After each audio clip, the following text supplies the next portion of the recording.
والأولياء والشهداء والصالحين، وإلى جميع الأرواح المسلمين والمسلمات، وإلى أرواح أبينا وأمنا. الفاتحة. أعوذ بالله من الشيطان الرجيم. بسم الله الرحمن الرحيم. الحمد لله رب العالمين، الرحمن الرحيم، مالك يوم الدين. إياك نعبد وإياك نستعين. اهدنا الصراط المستقيم، صراط الذين أنعمت عليهم غير المغضوب عليهم ولا الضالين.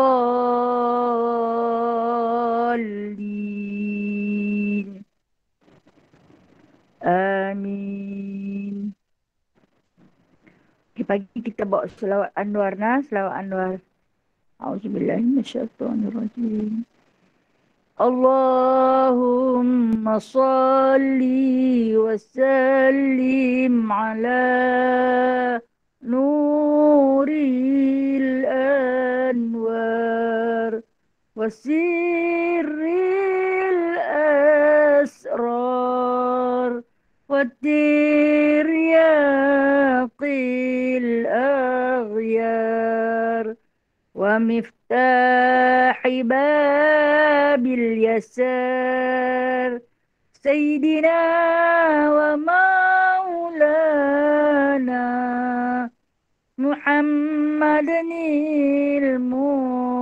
المختار وآله الأطهار وأصحابه الأخيار عدد نعم الله وإفضاله.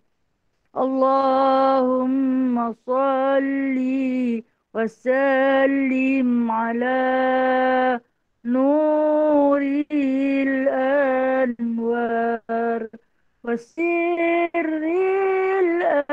الأسرار والترياق الأغيار ومفتاح باب اليسار سيدنا ومولانا محمد المختار وآله الأطهار وأصحابه الأخيار عدد نعم الله وإضاله. اللهم صل وسلم على نور الأنوار وسر الأسرار والترياق الأغيار ومفتاح باب اليسار سيدنا ومولانا محمد المختار وآله الأطهار وأصحابه الأخيار عدد نعم الله وإفضاله. Allahumma salli ala Muhammad. Ya Allah, selawat dan salam ke atas junjungan besar Nabi Muhammad sallallahu alaihi wasallam, Nuril Anwar, cahaya atas cahaya, wasiril asrar, rahsia bagi segala rahsia, Hotiail akhyar, penawar bagi segala duka dan kebingungan, wa miftahil babil yasar, kunci bagi pintu kemudahan, Sayyidina wa Maulana, dialah penghulu kami, dialah Tuhan kami. Siapa dia? Muhammadinil Mukhtar, Muhammad yang terpilih, wa alihil athhar, keluarganya yang suci, wa ashabil akhyar, sahabat-sahabatnya yang terpilih, adada ni'amillahi wa ifdali, sebanyak hitungan nikmat Allah dan kurniaannya kepada Nabi Muhammad SAW. Satu doa kita mulakan dengan memanjatkan doa dan kerinduan kepada baginda SAW. Bismillahirrahmanirrahim. Rabbi syrah li sadri wa yassir li amri wahlul 'uqdatam min lisani yafqahu qawli. Allahumma salli ala sayyidina Muhammad wa ala ali sayyidina Muhammad. Rabbi yassir wa la tu'assir. Rabbi tamim bi khair ya karim. Subhanaka la ilma lana illa ma 'allamtana. Innaka antal alimul hakim. Innaka antas sami'ul alim. Innaka antat tawwabur rahim. Amma ba'du fa ya ibadallah. Adapun sesudah itu, wahai sahabat-sahabat yang dirahmati Allah Ta'ala, yang dikasihi lagi dirindui oleh baginda sallallahu alaihi wasallam. Puja dan puji kita rafakkan kepada Allah, Tuhan yang menunggal, tidak ada sekutu baginya, Tuhan yang kekal selama-lamanya, yang mana kita sebagai umat manusia yang bakal binasa, yang akan binasa dan sedang menuju kepada kebinasaan, terus bersyukur dengan segala nikmat yang Allah Ta'ala anugerahkan kepada kita pada masa yang lalu, pada masa sekarang dan juga pada masa yang akan datang. Seterusnya, kesyukuran ini tak lain tak bukan hanya kita unggulkan kepada Allah Azza wa Jalla. Alhamdulillah, Alhamdulillah, insyaAllah hari ini kita akan sama-sama masuk kepada hadis daripada Syama'il Muhammadiyah. Kalau kita tengok kitab Syama'il Muhammadiyah pun dah semakin menipis, hampir-hampir menuju ke penghujungnya. InsyaAllah kita masih lagi di dalam penelitian tentang bab-bab perkara-perkara sunat yang baginda SAW lakukan. Yang mana pada minggu yang lalu kita telah pun mengakhiri tentang puasa-puasa sunat yang Nabi buat sepanjang hayat baginda, yang boleh kita simpulkan ataupun kita ringkaskan bahawasanya baginda SAW ini melakukan puasa-puasa sunat. Di antara yang masyhur baginda lakukan iaitu pada setiap minggu, Isnin dan juga Khamis. Kemudian pada setiap bulan, 3 hari dalam sebulan, ataupun kita panggil dengan nama hari-hari putih. Kemudian Nabi banyak melakukan puasa sunat di dalam bulan Sya'ban, hingga dikatakan hampir memenuhi seluruh bulan. Dan kemudian Nabi sering melakukan puasa sunat pada setiap bulan hijrah. Awal bulan hijrah 1, 2 dan 3. Dan kemudian Nabi juga melazimi puasa sunat secara tahunan, iaitu berpuasa Arafah. Nabi ambil daripada 8 dan 9. 8 hijrah, 8 Zulhijjah dan juga 9 Zulhijjah. InsyaAllah bakal berlaku kalau Allah Ta'ala izinkan kita bernafas lagi, bakal berlaku pada hari Ahad dan juga hari Isnin, iaitu hari Tarwiyah dan juga hari Arafah. Dan kemudian Nabi juga sering melazimi puasa sunat yang Nabi pernah mewajibkan kepada para sahabat dan penduduk Madinah, iaitu puasa Ashura. Puasa Ashura, dan tetapi Nabi membezakan di antara puasa orang Islam dengan puasa orang Yahudi, dengan Nabi mengambil berpuasa pada hari ke-9 Hijrah, 9 Muharram dan 10 Muharram. Kita tengok kalau Nabi ambil Arafah, dia ambil 8, dia ambil 9. Kalau dia ambil Ashura, dia ambil 9, dia ambil 10. Begitulah keadaan baginda sallallahu alaihi wasallam. Kalau beliau tak mau bagi sama langsung, menyerupai langsung dengan penduduk-penduduk Yahudi. Jadi kita kalau nak beramal, nak beribadat, kalau boleh cara kita, budaya kita jangan serupa langsung dengan orang-orang yang bukan Islam. Jangan bagi sama langsung. Sebab apa Nabi kata, siapa yang ikut budaya orang yang berislam, maka dia tergolong di kalangan mereka. Itu di antara ringkasan hadis yang telah pun kita baca selama 3 minggu yang telah lalu. Dan Alhamdulillah hari ini, satu hadis yang agak panjang yang diriwayatkan daripada Auf bin Malik, yang mana kitab saya hadis yang ke-313. 313. Hadis ni sebenarnya hadis terpencil. Hadis terpencil ni maksud dia pengarang kitab kita ni, penyusun, bukan pengarang. Pengarang dia Imam At-Tirmizi. Tapi penyusun kitab kita ini mungkinlah la'ala sawab, dia tersilap susun. Itu pendapat ulama dah. Dia tersilap susun meletakkan hadis ini pada tempat 313. Sepatutnya dia letakkan pada bab yang ke-40, iaitu pada bab menceritakan solat-solat sunat Nabi, macam mana Nabi solat sunat. Tapi tiba-tiba hari ini dalam kita duk cerita tentang puasa sunat Nabi, terbit mai hadis yang ke-313 ni cerita tentang solat sunat balik. Jadi maka kata ulama yang cuba mensyarahkan kitab Syama'il Muhammadiyah ini mengatakan kemungkinan la'ala sawab ni, maksud dia kita bersangka baik sebagai manusia, ada silapnya, ada silapnya, maka diraikan juga hasil susunannya diletakkan pada 313, tak dipindahkan ke bab 40 sebab nak memuliakan ulama ni. Jadi itu yang dikatakan hadis terpencil duduk di sini, sepatutnya diduduk pada bab yang ke-14. Okey, tak apa yang tu dah. Hanya orang yang meneliti dia heran. Pasal apa dalam cerita Nabi puasa sunat, tiba-tiba nak cerita pasal Nabi sembahyang sunat pula dah. Baik. Tapi kita baca jugalah dah. Okey, hadis yang ke-313.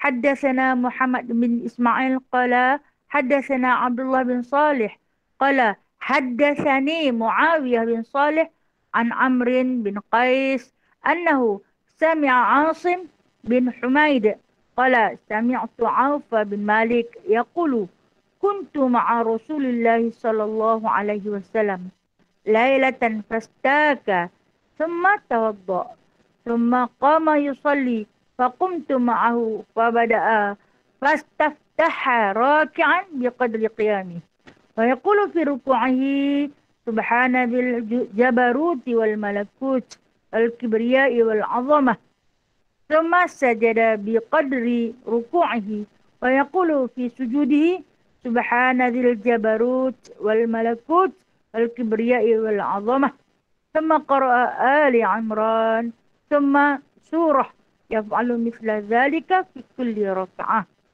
Itu satu hadis yang diambil ataupun dibawa datang daripada Auf bin Malik radhiyallahu anhu menyatakan, satu malam aku menemani Rasulullah sallallahu alaihi wasallam.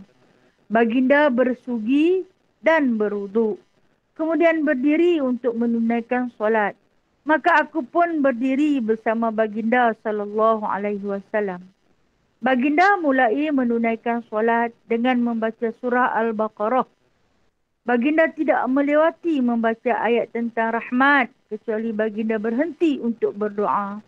Dan baginda tidak melewati membaca ayat azab kecuali baginda berhenti untuk berdoa, memohon perlindungan. Setelah itu baginda rukuk yang lamanya sama dengan baginda berdiri. Baginda membaca Subhanadzil jabaruti wal malakut wal kibriyai wal azamah. Itu yang bermaksud Maha suci Allah Tuhan yang memiliki segala kekuatan dan kekuasaan, kebesaran dan keagungan. Kemudian baginda sujud yang lamanya sama seperti baginda rukuk. Dan baginda membaca Subhanallazi jabarut wal malakut wal kibriyai wal azamah. Masih lagi maksud yang sama, Maha suci Allah Tuhan yang memiliki segala kekuatan dan kekuasaan, kebesaran dan keagungan. Kemudian baginda membaca surah Ali Imran dan surah-surah yang lainnya. Baginda melakukan hal yang sama pada setiap rakaat. Masya Allah. Kita dah pernah membahaskan, kita dah pernah bermuzakarah bersama-sama tentang bab solat tahajud Nabi. Ni nak cerita tentang bab solat tahajud Nabi. Begitu indah, begitu kuatnya baginda sallallahu alaihi wasallam bersolat tahajud, berdiri dengan begitu lama, jangka masa yang begitu lama, sehingga bengkak kaki-kaki dia, kerana terlalu lama berdiri membaca surah-surah atau membaca ayat-ayat Al-Quran ketika mana sedang manusia lain nyenyak tidur, Nabi bangun bersolat. Kita tengok apa Auf bin Malik cerita. Auf bin Malik, dia masa ni dia masih kecil. Dia di antara teman-teman sepermainan dengan Anas bin Malik. Dan dia juga di antara kawan kepada Abdullah bin Abbas, Abdullah bin Umar. Nah, di antara yang menjadi peneman. Mereka ni kadang-kadang berebut nak tidur dengan Nabi. Nah. Kalau dia kata, malam ni gila aku pula. Malam ni gila aku pula. Walhal Nabi tu bergilir-gilir daripada rumah isteri ni. Kemudian ke rumah isteri ni. Kemudian ke rumah isteri ni. Tapi budak-budak ni nak ikut juga. Nak ikut juga. Nak tumpang Nabi tidur bersama. Itu yang dikatakan. Bila mereka balik pergi dekat. Mak ayah mereka di rumah. Keharuman pada tubuh Nabi tu terlekat pada mereka sampai petang. Sampai waktu petang masih terhidu bau harumnya baginda sallallahu alaihi wasallam ketika mana mereka tidur berdekatan dengan Nabi, ketika mana Nabi mengulas lembut rambut depa, berjabat salam, berjabat tangan dengan depa. Bau harum pada jasad Nabi tu terlekat bau sampai petang. Mana ada minyak wangi yang boleh bau wangi lagu tu sampai petang lah. Ya, tapi Rasulullah bagi kepada jasad baginda, Allah bagi kepada jasad Rasulullah sallallahu alaihi wasallam sedemikian punya hebat. Kita kalau pagi-pagi tak usah cerita dah punya ucuk acam. Kita kalau bangkit pagi, diri sendiri pun tak terhidu baunya. Tapi baginda sallallahu alaihi wasallam memang harum. Memang wangi. Suka berminyak wangi pula kan. Itu kelebihan yang Allah Ta'ala berikan kepada dia. Baik. Yang mana Auf bin Malik ini dia kata satu malam aku menemani Rasulullah. Maksudnya dia tidur dengan Rasulullah lah. Dia tidur di rumah Rasulullah. Baginda bersugi dan berwudu. Dia mulakan dengan bersugi. Jadi dikatakan Nabi ni sampai dia letakkan laula an asyqa ala ummati la amartuhum bisiwak inda kulli solah. Kalaulah tak menjadi keberatan kepada umat aku, nescaya aku akan suruh mereka ni bersugi setiap kali berwuduk nak solat. Maknanya bersugi adalah salah satu daripada rukun solat. Kalau tak berat dia kata, laula an asyqa. Kalau tak berat tapi dia bimbang ianya memberatkan kita, menyusahkan kita, maka dia tak wajibkan. Dia tak wajibkan, dia tak masuk dalam rukun-rukun wuduk. Dia tak masukkan. Tetapi kalau kamu rasa tak berat, buatlah. Sebab apa? Sebab apabila kita bersolat, kita akan bercakap dengan Allah. Kita bercakap, kita berkata-kata dengan Allah. Ketika mana kita bersolat, setiap kalimah yang kita kata memang kita tujukan kepada Allah. Hamba bercakap dengan Tuannya. Takkan nak cakap dalam keadaan mulut yang berbau. Mulut yang busuk. Kan? Maka Nabi suruh bersugi. Nak cakap dengan Allah. Kalau kita nak mengadap dengan kawan sama-sama kita pun, kalau kita tak gosok gigi, kita tak mau cakap. Kan? Kita kena gosok gigi dulu baru kita nak cakap. Nanti tak gosok gigi lagi.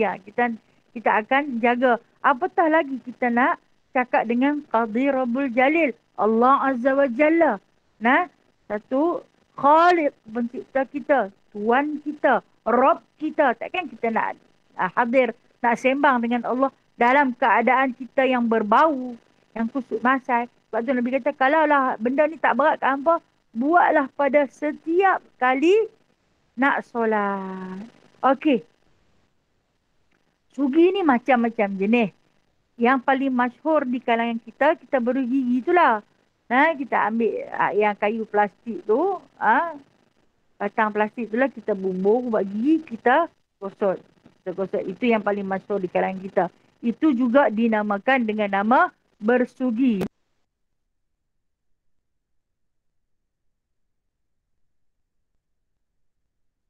Oh. Tak maaf, mungkin Ustazah tertekan apa kot. Sekejap kita tunggu Ustazah. Sedikit gangguan tadi mohon maaf ada sedikit gangguan. Allahu Akbar. Ujian sedikit ujian Auzubillahi minasyaitonirrajim. Bismillahirrahmanirrahim. Baik, kita kembali kepada bab bersugi Kita kembali kepada bersugi tentang sugi Nabi SAW yang mana dia tak menggunakan beru gigi seperti kita. Sebab maka kata ulama membahaskan tak ada lagi masa tu bergigi. Tak ada lagi ubat gigi. Maka yang masyhur pada ketika itu ialah kayu siwak. Kayu. Kayu sugi kita panggil. Kayu sugi. Yang digunakan oleh baginda sallallahu alaihi wasallam sehari semalam lebih daripada 5 kali. Ketika Nabi bersolat sunat pun Nabi guna. Dan Nabi jadikan dia sebagai di antara salah satu barang-barang yang Nabi akan bawa ke mana juga. Macam kita duk bawa handbag tu, dalam handbag kita tu sentiasa kena ada. Sunnah. Kan orang perempuan suka bawa beg kan. Kadang beg saja pun dia nak bawa juga. Dia rasa macam, kalau dia lenggang ni, dia rasa macam ada yang tak kena. Seolah-olah ada macam satu pakaian yang dia tak pakai. Jadi, letak kayu sugi, dapat pahala sunnah tu. Sebab Nabi cukup memberatkan kepada bersugi. Kepada bersugi. Baik. Sugi yang digunakan oleh baginda sallallahu alaihi wasallam ialah kayu. Itu yang kayu yang paling masyhur, kayu arak. Kayu arak, bukan kayu arak, kayu yang bernama arak. Yang mana kayu tumai dalam tak boleh terlampau panjang. Dia hanya cukup sejengkal tu. Orang duk balik daripada Mekah, orang duk balik daripada umrah, orang bagi dekat kita tu, hargai hak kayu tu. Kalau orang buk balik mai daripada sana, orang tak beli kat kita jubah, jangan marah. Orang tak beli dekat kita teko ke apa ke, jangan marah.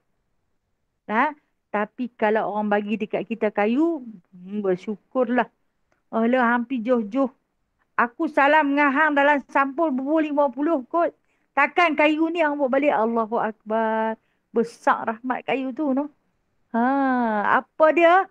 Kayu tu di antara melancarkan lidah kita mengucap kalimah La ilaha illallah ketika mana nak habis umur. Bukan kayu sembarang kayu, kayu ajaib tu. Jadi kalau orang bagi yang tu, alhamdulillah, terima kasih. Ni ada dah. Bagi buat apa berlambak-lambak. Masyhurkan dia, gunakan selalu. Dia kan makin lama kita guna, dia akan keluar. Habis dia keluar bulu tu, kita potong lagi. Guna. Jadikan dia sebagai satu rutin harian kita. Okey, waktu bila nak guna? Waktu bila nak guna? Waktu berwuduk. Lepas berwuduk. Lepas berwuduk. Kan kita habis berwuduk tu, kita, kalau kata kita letak dia di bilik mandi, kita ambil lah dia. Sama dengan bergigi tu, kita sugi. Dari kanan ke kiri, kiri ke kanan, kanan ke kiri. Buat 3 kali pun dah memadai dapat pahala sunat. Dan kita keluar daripada bilik air, kita teruskan dengan membaca doa. Kan disertakan saat Nabi nak wafat, sangat-sangat Nabi nak wafat dah. Nabi dah tak boleh nak pegang kayu sugi dah. Nabi pandang kepada Abdullah bin Abu Bakar, iaitu adik kepada Sayyidatina Aisyah, adik ipar Nabi lah. Nabi pandang sebab Abdullah tu duduk bersugi. Nabi perhati, tengok Aisyah nampak Nabi bagi isyarat. Nabi nak sugi walaupun Nabi dah tak mampu nak angkat kaki tangan dah. Aisyah minta kepada Abdullah bin Abu Bakar, ada lagi? Dia kata ada yang baru. Dia ambil pula yang baru, dia bagi mai. Aisyah tengok yang baru kan tak berbulu lagi di hujung. Aisyah buat apa? Aisyah kunyah di hujung tu. Di hujung kayu tu agar dia berbulu. Dan Aisyah sugi kepada Nabi. Nabi bagi syarat kepada Aisyah. Di antara hikmah bersugi, memudahkan roh keluar daripada jasad. Sebab tu saya kata kayu tu kayu ajaib. Bukan sebarang jenis kayu. Harga paling murah kalau kita pergi. Sekarang ni orang bawa barang masuk dalam Malaysia. Jual, jangan berkira nak beli kayu tu. Kalau murah, beli lebih sikit. Hadiah dekat kawan-kawan. Mungkin sebab pemberian kita itu, dia beramal dengan kayu sugi. Kita akan terus dapat pahala. Itu jariah. Pahala jariah yang akan kita peroleh. Okey, itu bab bersugi. Memang Nabi suruh sangat kita bersugi. Dari segi perbuatan baginda sallallahu alaihi wasallam. Okey. Dan kemudian dia kata, di sini Nabi bersugi dulu dan berwuduk.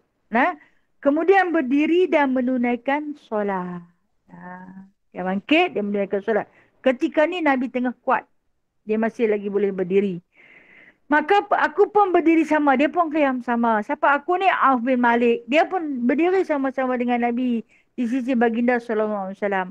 Maka dia menyaksikan baginda mulai menunaikan solat dengan membaca surah Al-Baqarah.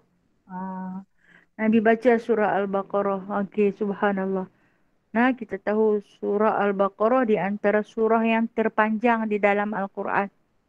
Baru-baru ni bila mak ngah kita ada share tentang bacaan solat dia membaca surah Al-Baqarah, saya rasa terpegun, terpegun di atas pembacaan beliau dengan surah Al-Baqarah. Ha, hebatlah orang boleh baca surah Al-Baqarah tu 286 ayat. Dia melangkaui sampai juzuk 3. Jenuh juga tu. Jenuh juga tu nak baca. Tapi kata Auf bin Malik, Rasulullah berdiri. Berdiri baca surah Al-Baqarah sampai 3 juzuk. Oh, subhanallah, panjangnya. Kita mampu tak? Kita satu muka saja. Satu muka. Satu safhah. Safhah pun kita tak larat. No? Bukan banyak mana pun. Macam subuh Jumaat tu, surah Sajadah. Surah Sajadah ada 30 ayat je. No? Rekaat pertama, surah Sajadah. Rekaat kedua, surah Insan. Hal Ata'alal Insan. Ada 31 ayat. Oh, tu pun pakat-pakat bercinta lah. Nak bawa bagi habis. Pasal apa? Tak hafal pun. Bukan 286 ayat. Hanya 30 ayat dan 31 ayat. Pun tak boleh mengapai. Apa yang hang boleh? Kuliah kulhu. Tak malu ke kat Allah Ta'ala sampai tak ada kemajuan diri kita ni, no? Tanangkan sedikit kemajuan. Tak boleh bawa banyak, bawa 5 lah sikit, bagi banyak sikit. Nah, bagilah belain-belain sikit. Walaupun tak salah, Allah Ta'ala tak pandang semua tu. Tapi Allah pandang pada puji-pujian. Kita pula berdiri dalam solat, baca Al-Quran. Pahala banyak. Pahala banyak sangat kita membaca Al-Quran di dalam solat. Pahala dia 10 kali ganda daripada kita baca Al-Quran di luar solat. Maka direbut oleh baginda sallallahu alaihi wasallam dengan membawa surah yang panjang sampai habis untuk rekaat yang pertama. Rekaat pertama bukan rekaat kedua. Rekaat pertama bawa surah Al-Baqarah. Kira Auf bin Malik ni orang kuat. Budak-budak ni hebat lah. Kalau budak-budak lah ni dia lari, tinggal hang sorang-sorang lah duduk dalam tu.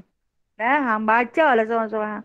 Tapi Auf bin Malik ni dia tunggu. Walhal ketika tu dia baru berumur 9 tahun. Dia berdiri kuat teguh budak-budak ni, no? Hebat dah. Budak-budak yang otak dia pun tak ada campur aduk dengan pemakanan haru biru, nah. Tak menghadap sangat kat skrin TV, tak menghadap dengan skrin telefon, tak menghadap dengan skrin komputer. Dia pun kira otak dia pun menghadap terus dengan Rasulullah. Sebab tu dia pun kuat. Kuat dalam keazaman din mereka beribadah pada Allah walaupun masih kecil. Kemudian dia kata lagi, baginda tidak melewati membaca ayat tentang rahmat kecuali baginda berhenti dan berdoa. Okey, maksud dia apabila Nabi baca ayat rahmat, ayat menceritakan tentang rahmat, tentang nikmat. Nikmat apa? Nikmat syurga ke, nikmat orang yang beramal soleh ke dan sebagainya. Contoh saya bagi contoh, kata kita baca, mungkin kita baca dalam solat surah Waqiah sampai penghujung ayat dia yang berbunyi wa amma in kana min ashabil yamin fasalamun laka min ashabil yamin. Dia berhenti, dia akan baca Allahumma inna nas'aluka ridhaka wal jannah. Nabi akan baca Allahumma inni as'aluka, sebab seorang kalau berjemaah Allahumma inni as'aluka ridhaka wal jannah. Ya Allah, aku mohon kepadamu, redakanlah aku dengan syurga. Kemudian contoh, saya bagi contoh saja bila melalui ayat rahmat. Itu cerita apa dia? Adapun orang-orang yang duduk pada pihak kanan, orang yang duduk pada bahagian kanan yang mendapat suratan amalnya dengan tangan kanan, maka kata Allah, selamatlah mereka daripada neraka. Kemudian Nabi berhenti, Nabi akan baca doa. Dalam sembahyang tu. Allahumma inni as'aluka ridhaka wal jannah. Kemudian Nabi akan baca pula apabila beliau melewati ayat-ayat tentang azab. Saya beri contoh. Wa amma inka namin naminal mukazzibin ad-dallin. Dan maksud dia, dan adapun orang-orang yang di kalangan orang-orang pendusta dan orang-orang yang sesat, ha? Fanuzulun min hamim wa tasliyatu jahim, maka akan masuklah di dalam neraka hamim. Airnya yang mendidih-didih, dia berhenti. Dia akan baca doa. Nah, wa na'udzubika min sakhatika wan nar. Aku minta lindung daripada azab neraka. Okey, doa ni paling masyhur dibawa. Allahumma inni as'aluka ridhaka wal jannah wa na'udzubika min sakhatika wan nar. Doa ini paling masyhur dibawa pada bulan Ramadan kan. Okey. Maka ulama tafsir mengatakan hadis yang kita baca 313 ini adalah Nabi bersolat tarawih. Ha. Nabi solat tarawih di rumah dia. Apabila dia membaca ayat tentang azab, dia berhenti. Ha, dia berhenti. Kata Auf bin Malik, dia minta lindung kepada Allah. Allahumma inna Allahumma inna nas'aluka ridhaka wal jannah apabila melalui ayat rahmat, wa na'udzubika min sakhatika wan nar apabila melalui ayat azab. Jadi kita boleh beramal dengan cara tu. Ha, bila kita baca jumpa ayat azab, kalau kita faham. Kalau kita faham. Sebab tu bila sambil baca Quran, kena tadabbur dia, no? Kena tengok makna dia. Nah, bila kita reti, kita akan lebih menghayati maksudnya. Nah, bila sampai kepada ayat azab, Allah Ta'ala nak cerita, nah, orang yang mukadzibin ni, orang yang suka menipu, orang yang agama sesat ni, nah, akan diberi minum daripada minuman hamim, daripada neraka yang mendidih-didih. Kita baca ni biar rasa takut dalam diri kita. Na'udzubika min sakhatika wan nar. Lindungilah aku daripada penghinaan dalam neraka, siksaan dalam neraka. Sunnah Nabi, nah. Tak baca pun tak apa, tapi kita nak ambil apa kelakuan yang Nabi buat itu mengikut sunnahnya. Okey. Maka diceritakan terus oleh Sayyidina Auf bin Malik ini, katanya kemudian baginda akan sujud, nah, berhenti berdoa dan baginda rokok. Rokok yang lamanya sama dengan baginda berdiri. Masya Allah. Lamanya rokok. Katalah berdiri baca 286 ayat. Rokok pun baca punya lama. Nah, yang ini saksi daripada sahabat-sahabat lain. Memang lama Nabi rokok. Kita mampu sikit pinggang, no? Lemahnya kita ni, no? Lemah sungguh-sungguh. Kira Nabi kuat, nah? Nabi kuat dia boleh rokok sepanjang tempoh membaca 286 ayat. Bayangkan. Cuba kalau kita duduk tu. Kalau 286 ayat lebih kurang dekat-dekat 3 jam. 2 jam setengah. 2 jam setengah. Subhanallah. Macam mana nak sama dengan mereka, no? Sebab tu Nabi kata kalau dikumpulkan seluruh amal ibadat Abu Bakar dengan amalan seluruh umat manusia, tak boleh sama dengan Abu Bakar seorang. Baru Abu Bakar, bukan Rasulullah. Ha? Hebat mereka ni, nah. Terlampau hebat, terlalu hebat. Dan kemudian dalam rukuknya yang panjang tu, dia baca Subhanadzil jabarut wal malakut wal kibriya wal azamah. Yang kita jumpa selalu kalau dalam rukuk, Subhan rabbiyal azimi wa bihamdi. Kan? Itu yang kita selalu bawa. Dan yang ni hadis ni, kita jumpa satu hadis sahih, Nabi baca di dalam rokok sembahyang tarawih baginda atau solat-solat sunat lain baginda, Subhanadzil jabarut wal malakut wal kibriya wal azamah. Subhanallah. Saya tak tahu berapa ribu kali, no? Berapa ribu kali Nabi baca. Sebab tempoh rokok Nabi tu panjang sampai 3 jam, sampai 2 jam lah, kita kata 2 jam setengah Nabi bawa. Bermakna berapa ribu kali tasbih ini dibawa, wallahu a'lam. Apa maksud dia? Maha suci Allah, Tuhan yang memiliki segala kekuatan dan kekuasaan, kebesaran dan keagungan. Ha? Kita cuba ambil. Mungkin kita tak sehebat Nabi. Bukan mungkin lah, memang lah. Memang kita tak sehebat Nabi SAW. Tapi kita ambil ayat ni. Kita ambil doa ni, tasbih ni. Subhanadzil jabarut wal malakut wal kibriya wal azamah. Subhanadzil jabarut wal malakut wal kibriya wal azamah. Subhanadzil jabarut wal malakut wal kibriya wal azamah. 3 kali jadilah. Lama-lama dia bolehlah hafal. Bawa dalam solat sunat. Solat sunat bila? Solat sunat tengah malam. Tengah malam itu bila?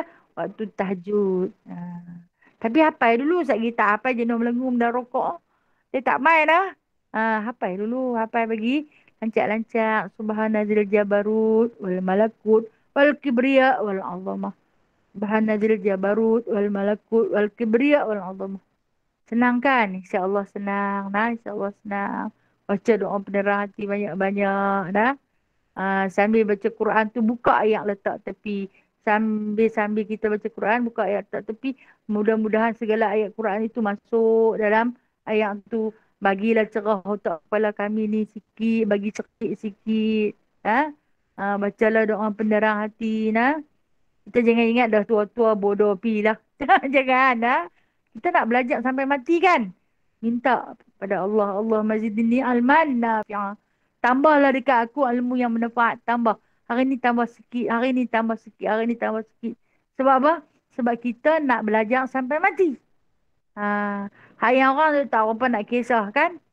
Makan bilah kepala ikan banyak-banyak pun. Mana ada hadis kata makan kepala ikan bodoh. Memang tak ada hadis. Tapi ulama' bagi tahu. Jangan makan kepala ikan.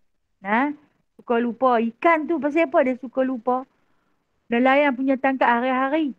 Orang mengai dia. Dia tahu tak pancing tu ada mata kail. Mana dia tahu? Bukan duk kena punya ramai kawan-kawan duk kena. Pun dia tak tahu. Dia kerja lupa.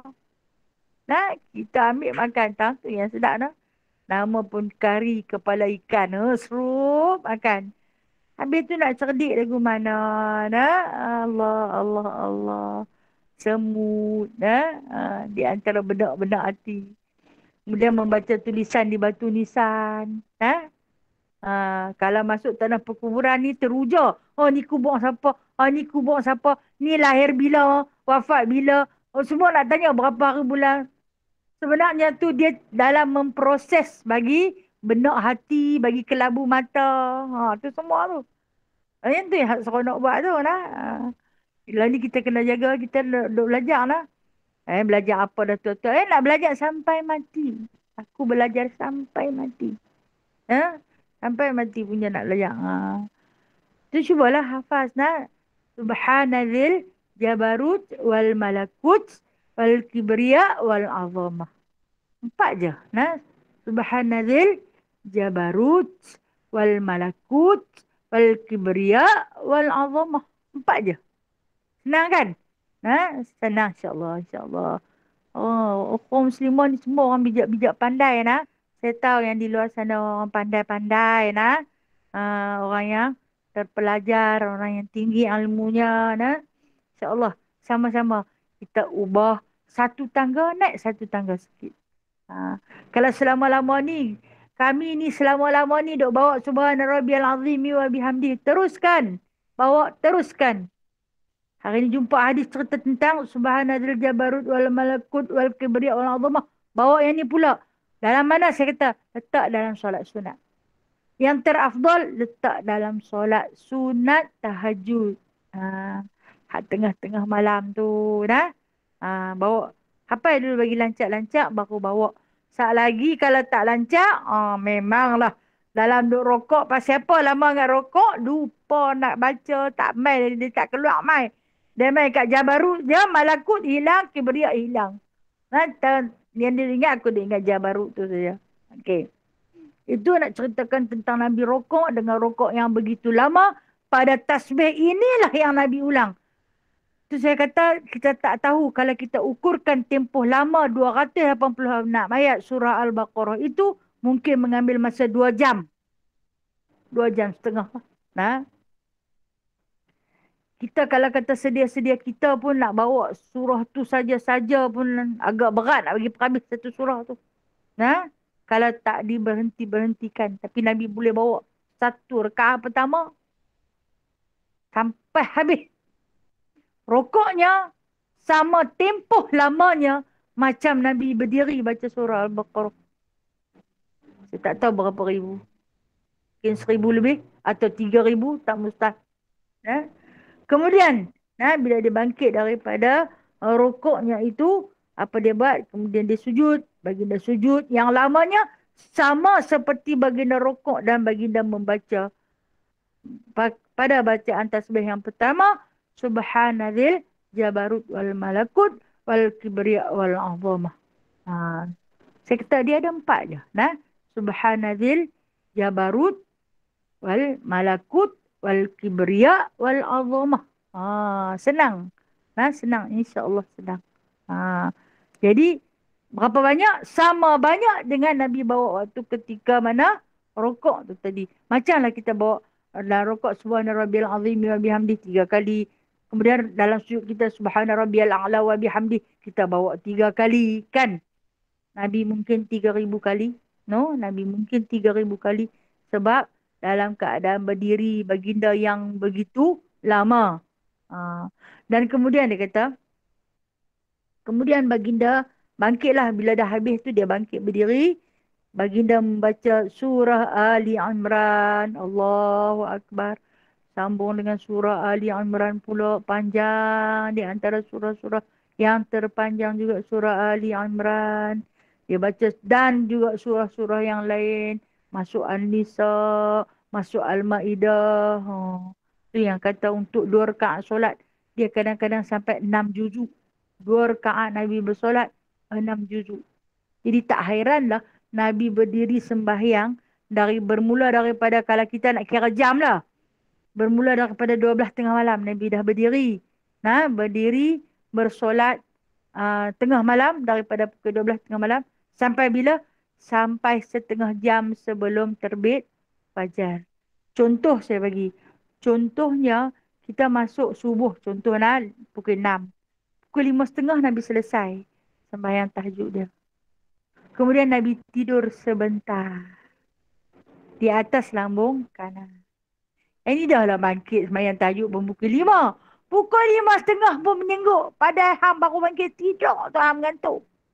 Tidur juga sambil duduk pun. Awak tak tidur ke? Dah tidur. Bangkit pukul 5.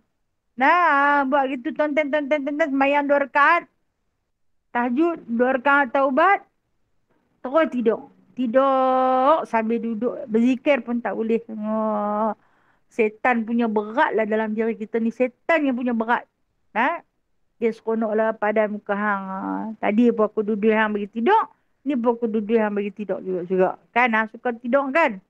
Malu kat Rasulullah. Kalau tak tidur, tak apa tidur time ni, time sunnah. Sunnah lah sebab Nabi tak tidur dari semalam. Kita yang baru bangkit tidur ni tidur pula. Kita bukan sunnah dah, kita tahap punah. Kita dah tahap punah. Itu di antara kelebihan, kehebatan baginda SAW dalam melakukan amalan. Jadi menjadi kelaziman lah. Bukan Nabi buat satu malam je, no. Nabi buat setiap malam. Yang mana ulama menafsirkan surah-surah yang Nabi baca ini iaitu di antara surah-surah yang masyhur yang memang Nabi bawa selalu. Bukan sekali-sekala tapi Nabi bawa setiap hari. 6 juzuk, bayangkan 6 juzuk bukan 60 ayat. Kita 30 pun terketak-ketak lah. Tambahlah kalau kata nak suruh kita bawa sampai 6 juzuk. Allah. Tapi tak mustahil ada insan-insan di luar sana yang hebat, yang boleh beribadah sedemikian begitu banyaknya. Okey, maka habis tentang cerita sunat-sunat Nabi SAW yang mana yang Nabi buat di dalam solat. InsyaAllah saya kata kita mungkin tak boleh ikut ke semua, tapi kita ikut yang sikit pun jadilah. Contoh yang saya bagi tadi, bersugi apabila kita berwuduk dan setiap kali nak bersolat. Kemudian satu lagi, ambillah tasbih Nabi yang Nabi baca ketika dalam rukuk dan sujudnya untuk solat-solat waktu tengah malam. Ha? Subhanadzil jabarut wal malakut wal kibriya wal azamah. Subhanadzil jabarut wal malakut wal kibriya wal azamah. Ulang 40 kali dia ingat lah. Nah, mula ulang tengok. Lepas dah habis tengok tu, dia pandang naik ke langit. Dia nampak lah tulisan tu. Duk tulis di atas langit. Janganlah sembahyang ambil duk langgut ke atas tu. Nah. Sebenarnya, kita ada satu minda yang boleh tangkap imej yang kita pandang tu. Dia tangkap imej, maka pada gambaran yang disetkan di dalam minda kita, kita akan baca. Sebab tu baca Quran, kalau kita nak menghafaz, kita kena tengok ulang, tengok ulang. Apabila kita membaca dia, sebaik-baiknya Al-Quran ni baca dalam solat lah kalau kita mampu. Kita akan bayang dia duduk baris ke berapa, perenggan ke berapa, nampak aja ayat tu. Kalau kita tertinggal satu ayat, kita tahu kita tertinggal. Kita nak patah balik dah sesak jauh dah. Minta ampun pada Allah. Aku tadi terlupa satu ayat tu, aku tak sebut. Hati rasa tak seronok, malaikat sedang menegur. Malaikat duduk sama bersolat dengan kita, dia tegur kita. Hang tertinggal satu tadi. Hang tertinggal satu. Hang tak sebut yang ni. Elok dah, kita dah dekat-dekat dah habis dah. Minta, ya Allah ampunkan dosa aku atas kelalaian aku tadi. Okay, itu di antara solat-solat sunat yang dibawa oleh baginda sallallahu alaihi wasallam. Okay, kita sambung lagi. Yakni cerita ni berkenaan dengan bab Nabi baca. Nabi baca Al-Quran. Maksud dia baca surah dalam solat. Surah apa yang Nabi baca? Kita tahu Nabi baca surah Al-Baqarah. Kalau nak banding kita, tak boleh lah. Aku tak boleh lah. Ini bab yang ke-44 kita baca. Bab mengenai bacaan Al-Quran Nabi di dalam solat. Macam mana cara Nabi baca? Apa kaedah yang Nabi gunakan? Baik. Hadis yang ke-314. Haddatsana Qutaibah bin Sa'id. Qala haddatsana Laith. An ibni Abi Muklaikah. An Ya'la bin Mamlik. Annahu sa'ala Ummu Salamah. An qira'ati Rasulullah sallallahu alaihi wasallam. Fa'idha yatan'atu qira'atan mufassaratan harfan. Ya'la bin Mamlak radhiyallahu anhu menyatakan, aku bertanya kepada Ummu Salamah tentang cara Rasulullah sallallahu alaihi wasallam membaca Al-Quran. Maka beliau menyifatkan apabila baginda membaca Al-Quran sangat jelas, perkataan demi perkataan, harfan. Satu perkataan demi perkataan. Kata Abu Ya'la ni, dia kata, aku tanya kepada Ummu Salamah. Ummu Salamah ni siapa? Ummu Salamah adalah isteri baginda sallallahu alaihi wasallam. Boleh menceritakan macam mana Nabi bersolat sunat. Di dalam solat sunat tu Nabi baca Quran. Makna dia lepas Fatihah kita baca surah kan? Itulah baca Quran. Jadi benda ni tak wajib. Dia bukan rukun qauli, tetapi dia sunat sahaja. Apabila Nabi buat, kita buat. Dengan rahmat Allah, pada juzuk yang ke-30 ada surah-surah pendek. Itu rahmat Allah bagi tu, surah pendek tu. Untuk siapa? Untuk kita yang lemah. Kita yang lemah semangat. Kita yang lemah menghafaz. Dia alim 3 qul saja. Ya, silakan. Silakan, dia alim 3 qul. Dia bawa surah Yasin. Tentu saja ayat yang pertama. Itu mempersendakan. Walaupun tapi itu tetap sebahagian daripada Al-Quran. Jangan mempersendakan hanya ambil huruf muqatta'ah. Sambung sikit ujung dia. Korang-korang pun sampai ayat ke-5. Macam Alif Lam Mim. Korang-korang sampai ayat ke-5. Jangan Alif Lam Mim. Rokok terus.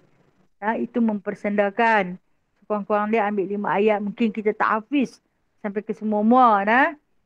Jadi jangan mempersendakan. Kalau kata tak boleh bawa semua, bawa sikit pun tak apa. Dan tu saya kata satu rahmat Allah Ta'ala bagi dalam Al-Quran. pada juzuk ke-30 yang hujung tu semua adalah daripada petikan daripada surah-surah pendek. Bawalah. Tu yang kata hak pendek tu pun dia lupa. Dia pi campur hak yang surah ni dia mai campur dengan surah ni. Wal 'asr innal insana fi khusr illa alladhina amanu wa 'amilus solihati falahum ajrun ghairu mamnun. Betul ke? Lepas tu dia mai falahu ajrun ghairu mamnun dia melengung. Patutnya asli pendek saja pasal apa aku berjumpa ajrun ghairu mamnun. No solihat tadi. Tu cara-cara tahfiz lah tu Allah bagi tu dengan sebab satu rahmat untuk kita yang pelupa ni. Bawalah surah-surah tu. Janji Al-Quran. Al-Quran juga. Surah lagi satu. Ini kata ulama. Kata Imam Syafi'i rahimahullahu ta'ala. Kita tahu Imam Syafi'i ini Allah Ta'ala uji dia dengan sakit bosen. Saya kata sakit bosen ni di antara sakit ta'lim. Sebab terlalu banyak duduk. Jangan sedih kalau kita kena bosen. Ingat aku ni kena jangkit ta'lim ni. Begitu juga korab korab tu jangkit ta'lim. Jangan belah pula korab tu. Tak apa. Ni ta'lim ni ada korab tak? Cuma nak bagi tahu saja. Macam tu lah di antara orang-orang ahli. Mereka ahli sufi tu cerita lah. Kita ni kena berubat cepat-cepat. Sebab kita tak sesabar mereka. Okay. Kata Imam Syafi'i rahimahullahu ta'ala. Pada solat sunat. Pada solat sunat fajar. Bawa surah yang pertama. Surah Alam Nasrah. Insyirah. Surah Insyirah. Alam Nasrah halaka sadrak. Wa wadu'na anka witrak. Rakaat pertama. Ini untuk solat sunat fajar. Rakaat kedua bawa surah Fil. Alam tara kaifa fa'ala rabbuka bi ashabil fil. Ubat kepada penyakit bosen. Kalau kata dia tak baik terus pun, mungkin Allah Ta'ala nak jadikan dia sebagai asbab untuk dimatikan kita. Pahala banyak tu. Kalau kata dia ada dekat kita, dia akan menjadi penawar. Makna dia taklah parah sangat. Bolehlah tanggung. Allah Ta'ala bagi penyakit tu. Allah Ta'ala bagi kesabaran. Allah Ta'ala bagi kebahagiaan dalam mengharumi sakit tu. Itu di antara ubat ubat. Ini nasihat Imam Syafi'i. Walhal baginda Imam Syafi'i rahimahullahu ta'ala pun wafat di antara penyebab sakit itulah. Menderita sakit tu. Dan yang selalu dia bawa untuk bertahan. Kalau kita kata antibiotik dah. Di dalam solat sunat fajar. Okey, satu lagi solat sunat apa? Solat sunat ba'dih Isya. Bawa surah yang sama. Bagi tahulah kawan-kawan kita yang ada penyakit tu. Lagi satu sal-sal bau tu. Hak yang kencing tak rasa tu. Okey. Bagilah satu nasihat. Suruh dia bawa pada solat sunat ba'dih Isya dan solat sunat qabliyah subuh fajar tu. Untuk dibawa pada rakaat pertama surah Insyirah, rakaat kedua surah Fil. Pada dua-dua solat insya-Allah. InsyaAllah. Saya kata saya dah cuba praktis dah. Saya buat seperti nasihat Imam Syafi'i rahimahullahu ta'ala. Alhamdulillah. Memang berkesan. Sebab ayat Al-Quran tu sifat. Penawar bagi segala penyakit. Kita yakin terus dengan Allah. InsyaAllah. Ada penawarnya. Kalau kata tak sembuh terus pun. Tapi Allah Ta'ala bagi. Sebab aku nak ambil hang. Sebab aku nak jemput hang. Dengan diletakkan penyakit itu, hati akan redha dan tenang menghadapinya. Okey, kita kembali balik kepada cara Rasulullah baca Al-Quran di dalam solat. Kita tahu bila sebut cara Rasulullah baca Al-Quran dalam solat ni waktu bila? Waktu sembahyang ketika selesai baca Fatihah. Dia akan baca Quran. Kita ni bila sebut baca Quran, nak kena cari Quran pegang. Sebab kita tak menghafaz. Okey, Nabi SAW dia menghafaz. Baik, bacaan yang macam mana kata Ummu Salamah? Baginda membaca harfan-harfan. Perkataan demi perkataan. Maknanya dia tak kelam kabut. Auzubillahi minasyaitanir rajim. Bismillahirrahmanirrahim. Tak. Perkataan dia dengan jelas. Nah, maka ditafsirkan oleh ulama muhaddisin, oleh ulama hadis, baginda membaca dengan begitu tartil, begitu sempurna. Nah, mengikut bacaan yang mengikut tajwid. Pada dengungnya, pada panjang pendeknya, yang panjang dipanjangkan, yang pendek dipendekkan. Bukanlah kata kelang kabut sampai bertabuk-hambuk, wajibal gonahnya tiada, bila gonahnya yang tak tentu hala, ma'al gonahnya yang tak tahu apa, mak wajib, mak jaiz, mak segala mak tu semua jadi mak pelantar kat dia. Nabi baca secara tertil. Okey. Mungkin kita di antara hafiz Quran, saya tahu sahabat-sahabat kita ni orang hebat, di antara hafiz Quran, katalah dalam solat dia buat surah Ar-Rahman. Ar-Rahman. Okey, Ar-Rahman. Di situ ada ma'arid li sukun. Apabila kita nak baca secara tertib dalam sembahyang, tak perlulah bawa sampai 6 harkat. Memadai kita boleh bawa 2 harkat ataupun 4 harkat. Allamal Quran. Memadailah dengan sekadar 4 harkat sahaja. Itu tartilnya. Janganlah Rahman Rahman sekarang. Jangan. Sebab Nabi cukup cantik bacaan dia. Kan Nabi mempunyai lidah yang fasahah. Yang paling fasih. Okey. Satu lagi kita baca hadisnya. Hadatsana Muhammad bin Bashar qala hadatsana Wahab bin Jarir. Hazim qala hadatsana Abi an Qatadah. Qala qultu li Anas bin Malik kaifa kanat qira'atu Rasulullah sallallahu alaihi wasallam? Faqala madda. Qatadah radhiyallahu anhu menyatakan, aku bertanya kepada Anas bin Malik bagaimana Rasulullah sallallahu alaihi wasallam membaca Al-Quran. Jawabnya ada panjang pendeknya. Maksud dia bertajwid. Baca laju pun bertajwid. Surah Mulk kita baca waktu nak tidur. Waktu nak tidur. Kan dikatakan ketika mana kamu hendak tidur, Nabi pesan suruh baca surah Mulk. Kalau mati terlepas daripada siksaan kubur. Kalau kata kamu hidup lagi, kamu akan dipelihara oleh Allah Subhanahu Wa Taala sampai keesokan harinya. Dan pada malam itu kamu akan dihadirkan 2 malaikat sebagai pengawal. Akan mengawal diri kamu, keselamatan kamu dan ahli keluarga kamu serta rumah kamu. Dia jaga kita.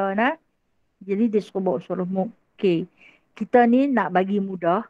Kita bawa dalam solat Isya. Contoh kata. Boleh menghafaz. Kita bawa dalam solat Isya. Solat Isya rakaat pertama. Kita bawa ayat 1 hingga 20 contoh. Kemudian rakaat kedua. Kita bawa ayat 21 hingga ayat 30. Dapatlah. Surah Mulk. Sekejap nak tidur tak payah baca dah. Sebab dah baca dah waktu Isya tadi. Jadi, jangan kelam kabut. Baca elok-elok secara tartil. Yang macam mana Nabi buat. Kita baca elok-elok. Cuba menghayati setiap patah-patah baik yang telah Allah Ta'ala bicarakan kepada kita. Waktu kita baca Fatihah tadi, kita minta doa pada Allah Ta'ala. Dalam Fatihah itu penuh dengan doa. Kemudian kita baca surah tu, kita baca balik perbicaraan Allah dengan kita. Penceritaan dalam surah Al-Mulk, cerita tentang kerajaan Allah Ta'ala yang menjadikan 7 lapis langit. Sab'ah disebut. 7 lapisan tibaqa. 7 lapisan langit dan juga lapisan bumi. Yang mana penciptaan Allah ni kalau hang pandang sekali, hang rasa dah cantik dah. Hang pandang lagi sekali, lagi cantik. Kata hang ulang berkali-kali. Hang akan tengok cantik. Hang tengok pada bintang dia, kata Allah, rujuman li syayatin, aku jadikan bintang-bintang itu adalah untuk merejam syaitan-syaitan. Kena bagi faham. Lepas tu dia tanya, mai dah lagi ke apa? Macam mana Malik Zabani humban satu kumpulan dihumban ke dalam neraka. Terdengar jeritan-jeritan ahli-ahli neraka. Suara dah sampai terdengar di luar. Dan suara api berbunyi ketika mana Malik Zabani mengacau penghuni-penghuni dalam neraka. Tu Malik Zawani tanya, tak mai ke hampa peringatan masa hampa hidup? Ha. Udah kita jawab, mai tapi kami tak mau dengar. Ha. Hebat surah Mulk tu nah. Kita telah burdahkan. Ha. Alhamdulillah, kaum muslimah ni hebat-hebat. Nah. Hang sebut surah apa semua dia tadabbur dah. Ha. Alhamdulillah. Tapi cuba suruh ulang nah. Tak apalah kita mengulang nah. Kita ulang. Ilmu Allah ni kita ulang. Sampai bila lah kita nak tak reti. Lama-lama kita reti insya-Allah nah. Jangan pernah jemu untuk belajar. Ha? Belajarlah. Ramai Allah Ta'ala hantar dekat kita guru-guru hebat-hebat. Nah. Sama-sama kita tadah. Nah. Tadah kita dekat mereka. Tadah telinga kat mereka. Nah. Saya di sini hanya pemudah cara. Nah. Saya pun cari guru-guru saya. Nah. Sampai hari ni pun belajar tak habis-habis. Sampai bila baru nak habis? Sampai mati tak habis. Ha? Sampai mati. Lagi belajar, lagi jumpa. Oh, banyaknya aku tak kena. Ha? Khusus sekalian percayalah. Pada setiap malam, apabila nak mulakan kuliah, saya selalu susah hati. Setiap malam, saya susah hati. Apa yang saya susah? Sebab saya tak ada ilmu. Ilmu apalah yang saya nak sampaikan dekat mereka ni, ya Allah. Nah, kadang-kadang rasa nak menangis sangat-sangat. Sebab fikir, diri tak banyak ilmu. Macam manalah aku nak mengajar orang. Apa yang aku akan jawab pada Allah nanti. Ha? Lagi belajar, lagi tak reti. Lagi belajar, lagi banyak tak reti. Allah. Ha? Malu Tuhan saja yang tahu. Wallahu'alam. InsyaAllah, nah, panjang umur. Kita akan sambung. Ha? Selepas Aidil Adha nanti. Nah, InsyaAllah. Mudah-mudahan Allah rezekikan kita untuk sampai kepada hari Arafah. Allah rezekikan. Pada hari Arafah kita tahu langit dibuka. Pada ketika langit dibuka itu, segala doa diangkat, segala rahmat diturunkan. Kita minta Allah angkat doa kita dan Allah turunkan rahmat kepada kita. Serta dibukakan seluas-luasnya pintu maghfirah, pintu keampunan. Maka ampunkanlah dosa-dosa kami. Minta pada Allah, bagi rezekikanlah kami untuk sampai pada hari Arafah nanti. Walaupun kami tidak berwukuf, duduk bersama-sama di Arafah. Tetapi kami juga nak merasai terbukanya pintu langit. Satu simbolik firman Allah Ta'ala, dibukakan pintu langit. Iaitu untuk diangkat segala doa. Dan diturun segala rahmat. Serta diampun segala dosa. InsyaAllah mudah-mudahan. Ada rezeki kita sampai insyaAllah. Wallahu'alam. Okey, ada soalan nak tanya?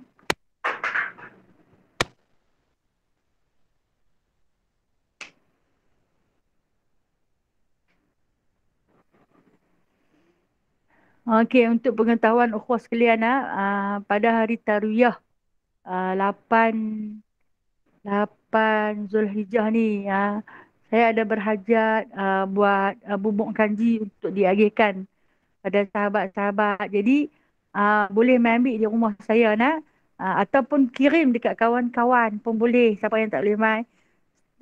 Sebab bagi meraihkan orang yang berpuasa, nak tumpang sedekah banyak-banyak tak mampu Jadi saya buat bubuk kanji, bolehlah bagi tahu kat kawan-kawan.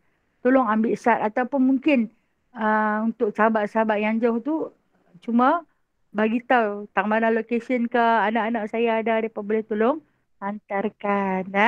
Pahala Allah kita kongsi seorang sikit Alhamdulillah. Itu saya nak hebahkan InsyaAllah tak ramai pun Okey.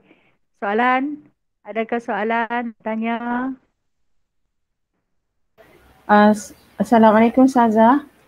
Waalaikumsalam warahmatullahi wabarakatuh. Macam Yang kita belajar tadi kan, yang tasbih yang Rasulullah sallallahu alaihi wasallam baca tu, Subhanadzil Jabarut wal Malakut wal Kibriya wal Azamah. Jadi bolehkah kita sambung dengan dah dia. Bolehkah kita sambung dengan tasbih yang kita baca selalu tu? Boleh. Alhamdulillah. Lagi panjang, lagi cantik. Boleh. Cantik tengok Hebat ni orang hebat dapat Ustazah ulang tadi banyak kali. Kan, alhamdulillah. Alhamdulillah, alhamdulillah. Agar Okey. kawan-kawan lain semua dapat, Amin. insya-Allah. Amin ya rabbal alamin. InsyaAllah. Makasih Ustazah. Sama-sama kasih. Assalamualaikum Ustazah. Waalaikumsalam warahmatullahi. Ya Kak Nora, amboi. Tak pernah-pernah nampak mengambang. Silakan Dah, Kak Nora. dah Kak Nora baca yang punca kelupaan tu kan. Lepas tu dia kata menilik pada sesuatu yang direbus. Apa benda tu? Dengan Okey. ha, mencampak tumbuh Okey. hidup ke bumi. Apa benda tu? Okey, baik. Baik, terima kasih Kak Nora. Nah, di antara menilik kepada sesuatu yang rebus. Kita rebus telur, kita masak gulai, kita masak apa-apa juga yang duk menggelegak tu. Kita duk tengok ada menggelegak tu. Itu di antara penyebab kelupaan. Tu kata kita ni, kaum wanita ni digelar umi. Nah, memang cepat lupa. Nak tengok cepat tak cepat lupa. Kita ni memang nak kena tengok mendidih lagi. Bila mendidih sambil kacau, sambil duk perhati tengok tu. Sebenarnya dia sedang menghakis kecerdikan kita. Tak nak tahu lupa tak lupa sat lagi duk tak duk pi kat peti air. Buka jauh mana dapur ke peti air tu jauh mana. Pi melengung depan peti air. Aku nak ambil apa tadi tak tahu. Memang nak ambil tapi tak tahu. Pi buka duk melengung. Tak tahu nak ambil apa. Terlupa. Tutup balik. Pi balik ni. Ha nak ambil ni. Baru teringat. Punca kelupaan. Okey, yang tadi yang pertama kat orang tanya. Yang kedua, menghumban tumor ke bumi. Tumor ni sekenit. Benda halus. Binatang serangga yang halus. Yang gigit kita, kita angkat, kita buang dia macam tu. Tinah dia bagi mati dulu. Tinah lah. Tak tahu lah mak saya kata tinah. Kalau kalian kata apa lah. Yang ketik dia tu bagi mati dulu baru buang. Lagi tak ketik. Lagi mati hampir meletup perut dia jangan buang. Pasal apa? Kalau kita buang dia macam tu. Saat lagi dia gigit orang lain pula. Dia nanti makan orang lain pula. Lebih kurang macam kita kata pacak tu di antara tumor lah. Yang jenis isap darah ni. Jangan kata bagi dia mati dulu. Baru buang dia ke bumi. Jangan tahu dia macam tu saja. Dia akan makan orang lain pula sekali lagi. Datang cukup bahaya nah. Itu di antara penyebab kelupaan. Okey, terima kasih Kak Nora atas perkongsian. Sama lagi satu yang balgam tu apa pula? Okey, balgam. Balgam ni yang ada di rengkung kita ni. Kahak. Ada kan kita yang banyak kahak. Kadang duduk di dada, berongga-rongga. Kita nak baca lagi. Tengah-tengah baca. Ni tak puas. Dah ludah. Yang keluar tu ayat ludah. Dia ada. Duk bertali di rengkung. Kadang kita tidur pun sampai terbelik di leher ni. Terbatuk-batuk. Kemudian terlalu banyak. Kita panggil apa? Balgam. Gelema lah. Ayat likat tu. Itu balgam. Dia di antara penyebab lupa. Penyebab balgam pemakanan.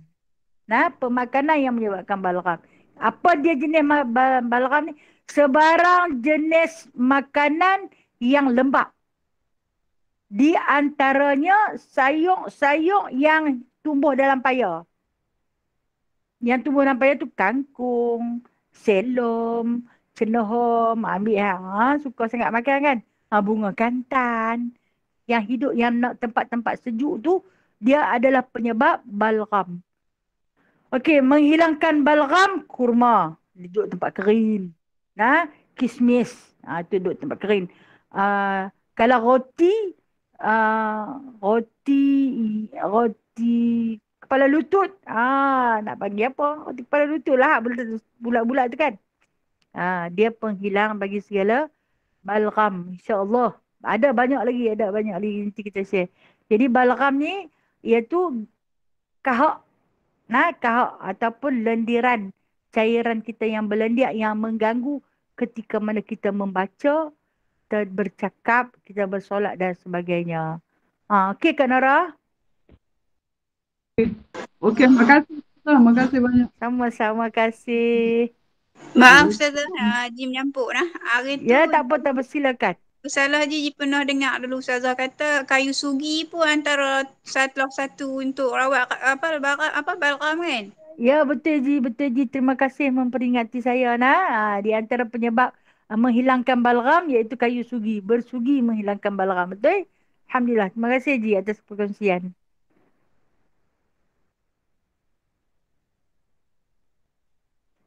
cara pemakanan kita pun banyak yang tak betul, you know. Tu jadilah macam-macam, no.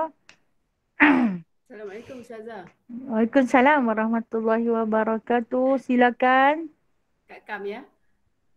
Ya Kak Kam, ya Kak Kam. Silakan. Yang sambungan daripada yang menyebabkan lupa tadi tu kan, kepala ikan. Yang tu adakah ada macam nas ke ataupun amalan-amalan para salafus salih ke ataupun apa? Nak tanya yang Okey, baik-baik. Terima kasih Kak Kamna.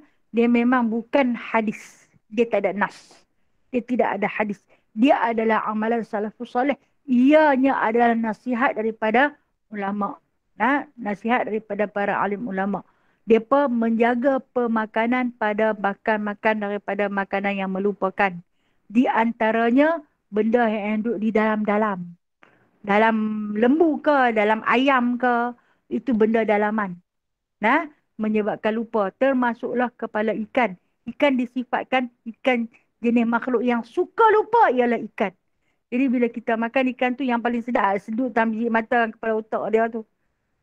Patutlah lupa saja. Tidak ada Kak Kamna, tak ada dalam hadis, tak ada dalam Al-Quran. Tetapi ini nasihat para ulama. Macam kita lah duk pergi ambil nasihat doktor kan. Kita nanti guna pakai kan. Apatah lagi nasihat para ulama yang lidah mereka sentiasa membaca Al-Quran dan membaca Al-Hadis. Tidak dia tak boleh jadi ulama lah kalau dia tak pandai, no? Jadi kecerdikan mereka itu adalah daripada mereka menjaga pemakanan. Okey Kak Kamna, terima kasih Kak Kam. Sama-sama kasih. Assalamualaikum Ustazah. Waalaikumsalam warahmatullahi. Ya, satu lagi nak tanya kan. Ya, silakan insya-Allah. Mungkin Ustazah ada petua ataupun rahsia-rahsia tertentu kan. Contohnya macam kita ni sebagai seorang pelajar kan. Kadang-kadang bila macam kita mengikuti satu-satu kelas pengajian, contohnya macam sekarang ni, macam contoh kelas Al-Quran kan, kita kena baca depan ustaz atau ustazah kita secara berdepan satu demi satu. Jadi macam mana kita nak hilangkan rasa gugup, cemas ataupun apa-apalah yang bersangkutan kan, darah gemuruh ke apa ke. Kadang-kadang bila kita satu-satu hafalan tu sebenarnya kita dah ingat dah. Tapi bila kita berdepan dengan guru nak hantar sabak tu, dia macam gemuruh. Nanti ayat atas turun bawah kadang-kadang tu dah ingat tapi bila nak lafazkan tu macam tertinggal sesuatu kan. Macam mana Ustazah, ada tak petua ataupun ayat-ayat tertentu yang boleh kita lancarkan kita punya tu selain daripada doa tu kan? Okey, baik. Terima kasih Jina.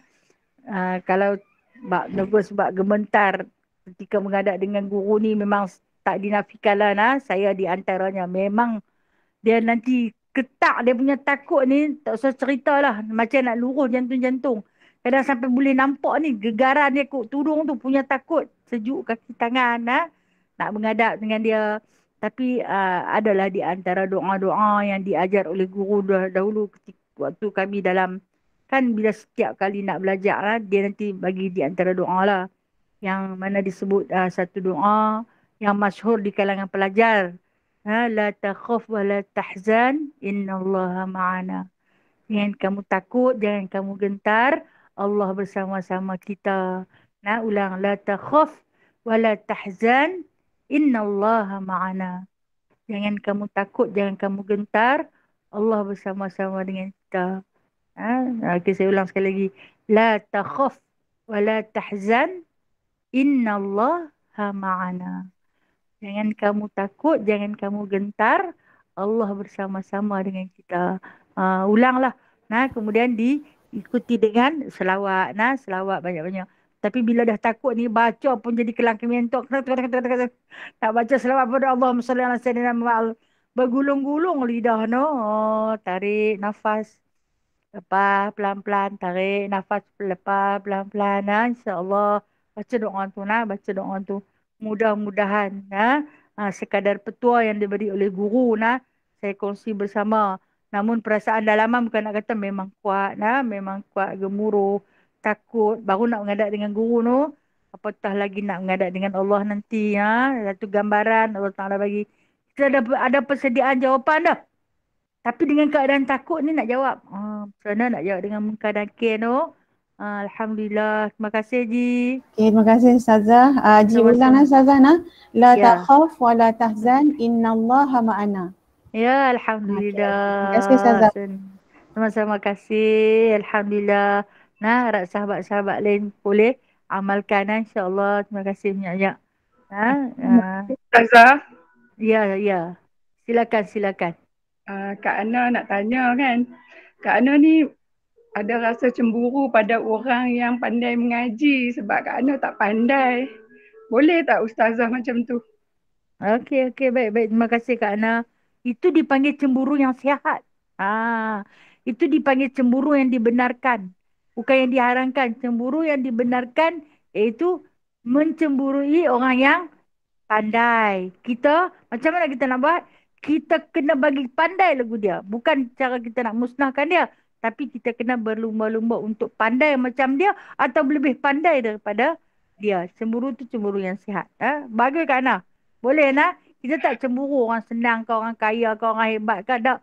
Kita cemburu bila tengok orang tu pandai, orang tu bijak. Tambah-tambah dalam ilmu Allah. Jadi boleh cemburu yang dibenarkan. Terima kasih Ustazah. Ya, sama-sama kasih. Jangan sedih. La takhaf wa la tahzan. Okey. Saya sudah dulu. Yang baik itu dari Allah. Yang lemah, yang kurang itu daripada diri saya sendiri. Selamat menyambut Aidil Adha. Selamat bertarwiyah. Selamat berrukuk. Mudah-mudahan kita tergolong di kalangan hamba-hamba Allah yang bertaubat. Amin. InsyaAllah. A'udzubillahi minasyaitanirrajim. Bismillahirrahmanirrahim. Alhamdulillahirrabbilalamin. Hamdan katsira. Hamdan yuafi ni'amahu wa yukafi'u mazidah. Ya Rabbana lakal hamdu. Kama yanbaghi li jalali wajhikal karim. Wa azimi sultanik. Allahumma zidna ilman nafi'a. Wa fahman wasi'a. Wa rizqan halalan tayyiba. Wa amalan mutaqabbala. Wa taubatan nasuha. Wa tijaratan lan tabur. Allahumma rabbana la tuzigh qulubana ba'da idh hadaitana wa hab lana min ladunka rahmah innaka antal wahhab. Allahumma rabbana atina fid dunya hasanah wa fil akhirati hasanah wa qina adzaban nar wa qina adzabal qubur wa qina adzabal mahsyar wa adkhilna jannata ma'al abrar ya aziz ya ghaffar ya rabbal alamin. Wa sallallahu ala sayyidina Muhammadin walhamdulillahi rabbil alamin. Taqabbalallahu minkum minna